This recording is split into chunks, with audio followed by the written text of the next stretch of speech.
இந்த ஞானஸ்தானம் ஏற்கனவே எடுத்தவர்கள் எல்லாருமே மரித்து உயிரோடு கூட எழுந்தவர்கள். ஹல்லேலூயா. அவங்க எல்லாரும் கை வைத்துங்க பார்க்கலாம். ஞானஸ்தானம் எடுத்தவங்க எல்லாரும் கை வைத்துங்க பார்த்துக்கலாம். எல்லாரும் எடுத்துட்டாங்க. இப்போ இங்க எவ்வளவு உயிரோடு கூட இருந்த ஆளுங்க இருக்காங்க? உயிரோடு எழும்புற எத்தனை பேர் இருக்காங்க? உயிரோடு எழும்புற ஆளு எத்தனை பேர் இருக்காங்க? 4 பேர் தான் இருக்காங்களா? உயிரோட எழும்புற ஆட்களால சபையில் நிறைஞ்சிருக்கு. ஹல்லேலூயா. கை வைத்துக்கு பாப்போம். நீங்க எல்லாருமே உயிரோடு கூட எழுந்தவர்கள்.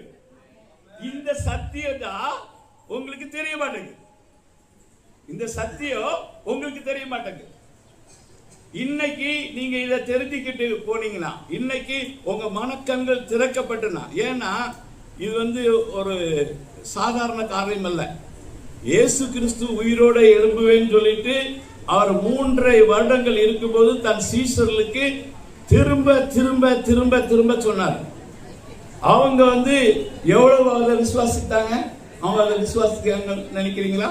விசுவாசிக்கிறீங்களா? விசுவாசிக்கவே இல்லை, நம்பவே இல்லை. இயேசு சொன்னாரு, நான் 3ஆம் நாள் உயிரோடு கூட எழுந்து நான் கலிலேயாவுக்கு போவேன்னு சொன்னாரு. இவங்க எல்லாம் எங்க போய் பார்க்க போனாங்க? கல்லறைக்கு போய் பார்க்க போனாங்க.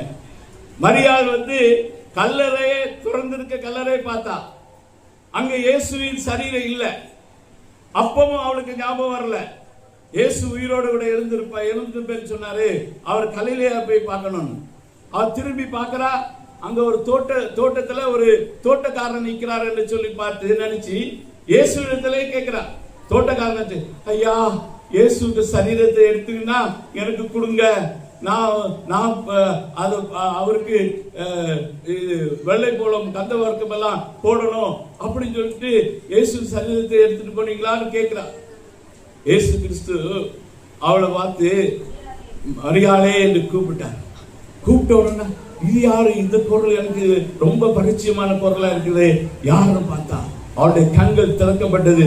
அவரை இயேசுவை கண்டார். ஹல்லேலூயா.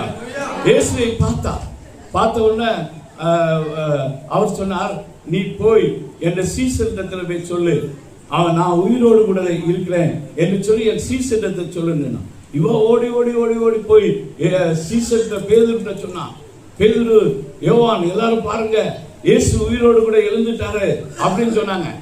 சொன்ன உடனே அப்படியா அப்படின்னு சொல்லிட்டு அவங்க நம்பல, அவங்க கேட்கல, அவங்க ஆச்சரியப்பட்டு அப்படியே நடந்துச்சா? எங்க போறான் பேதுரு?